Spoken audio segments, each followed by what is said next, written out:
নৃশংস করে মারিছে। আজ কোর্টের যে রায় গেছে জজ সাহেব, সে রায়তে আমি কোনো খুশি না। ফাঁসি হলে আমি খুশি হতাম।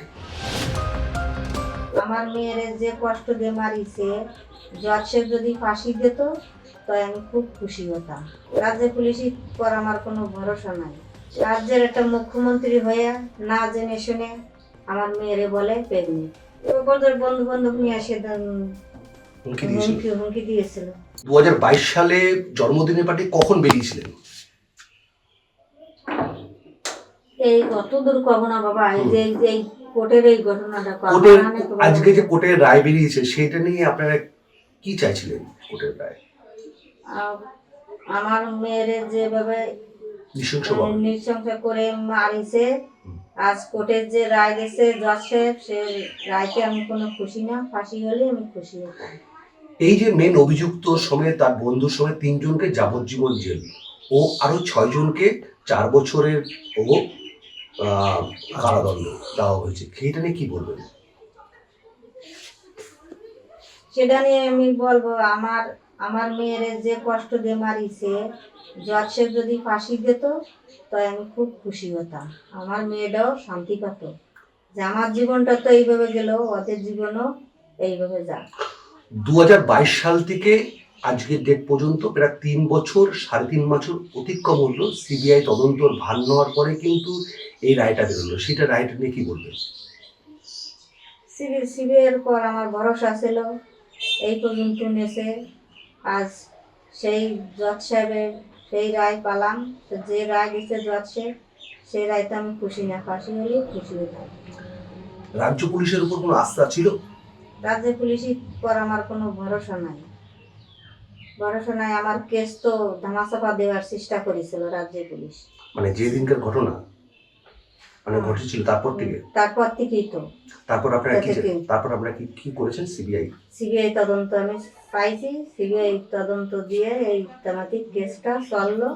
সিবিআই পর আমারও ভরসা ছিল, তাই এই তামাতিক নিয়ে সিবিআই আমার আজ আমি সেই ফলাফল পেলাম। জজ সাহেব দিল, সে ফলাফলও আমি খুশি না। ফাঁসি হলে খুশি হতাম। রাজ্যের মুখ্যমন্ত্রীকে কি জানাবেন?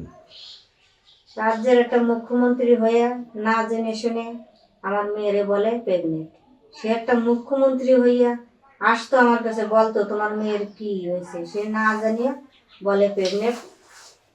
সেই আমি অখুশির মুখ্যমন্ত্রী পর।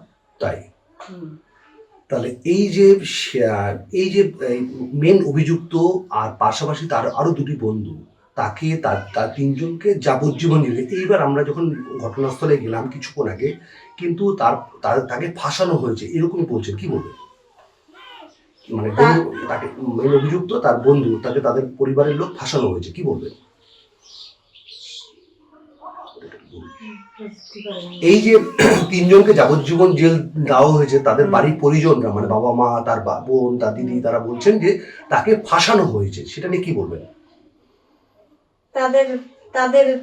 তার ছেলে অন্যায় করেছে, সেজন্যই তো তাদের ফাঁসাইছি। ফাঁসানো হয়েছে না ফাঁসিয়েছে তারা ফাঁসিয়েছে। এই যে তার পরিবার এখনো পর্যন্ত বলছেন তারা সুপ্রিম কোর্ট, হাইকোর্ট পর্যন্ত যাবে, সেটা নিয়ে কি বলবেন? সেটা যাবে, কেস নিয়ে গেলে পরে জজ সাহেব যা বলবে তাই হবে। যদি তাদের কোনো শাস্তি হয় তাদের। এই যে আজকে যে রায় বেরিয়েছে, সেই রায় যে বেরিয়েছে, সে রায় কি আপনি খুশি? আমি খুশি না। জজ সাহেব যে রায় দিয়েছে তাদের ফাঁসি হলে আমি খুশি হতাম। মানে 9 জনকে না 3 জনকে? জজ সাহেব যে বিচার পাত যে তাদের সেইভাবে দিলি ফাঁসি দিলে আমি খুশি হতাম। এই যে সেদিনের ঘটনার পর থেকে ধামাচাপা দেওয়ার জন্য কারা কারা হুমকি দিয়েছিল আপনাকে? বন্ধু বান্ধব নিয়ে আসে হুমকি দিয়েছিল। তারপর সেই ভয়তে আমার মেয়েরে নিয়ে কোথাও যেতে পারিনি, ডাক্তার মাক্তার যেতে পারিনি, বেরোতে পারিনি। দাহটা কি করেছিলেন? দাওটাই মানে ঘরে কি ঘরে মরেছিল? ঘরে মরে নেই ভোরবেলার দিকে ও যন্ত্রণা সহ্য করতে পারে নাই, করছে মা আমি আর যন্ত্রণা সহ্য করতে পারিনি। তারপরে ডাক্তার কাছে ওর বাবারে বসাইতে আমি কিছু দিয়ে ওষুধ নিয়ে আসি, ওষুধ আনতে যাই দেখে আসি মাই মারা গেছে। তারপর কি করলেন? তারপর কি করলেন? তখন স্থানীয় সব শ্মশানে লোকজন আসলো, যেটুকুনো বলা যাবে কাকা শুনে সেটুকুনো বলো, পুরোনো কথা তুলো না, তুললে এবার মার মাথা খারাপ না কান্না করে দেবে কিন্তু। 2022 সালে নাবালিকাকে কিন্তু ধর্ষণ করে মেরে ফেলা হয়েছে, এরকমই অভিযোগের ভিত্তিতে কিন্তু 9 জনকে কিন্তু গ্রেপ্তার করে। তারপর কিন্তু বাড়ির এই নাবালিকার বাড়ির লোকজনরা সিবিআই তদন্ত ভার অভিযোগ করেন। তারপর কিন্তু সিবিআই তদন্ত ভার নেন। ভার নেওয়ার পরে রানাঘাট জেলার আদালতে আজকে কিন্তু 6 জনের মধ্যে 3 জন অভিযুক্তকে কিন্তু যাবজ্জীবন জেল দেওয়া হয়েছে।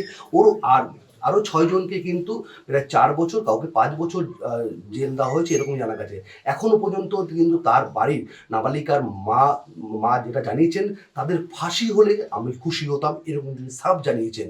কিন্তু এখনো পর্যন্ত এলাকায় থমথমে রয়েছে। ঘটনাস্থলে কিন্তু হাসখালী থানার পুলিশ কিন্তু 2022 থেকে 2000 প্রায় 3 বছর, 3.5 বছর ধরে এখনো পর্যন্ত পুলিশ পিকেট ঘটনাস্থলে আছে। কিন্তু নদিয়া থেকে বিশ্বজিৎ আর প্লাস নিউজ।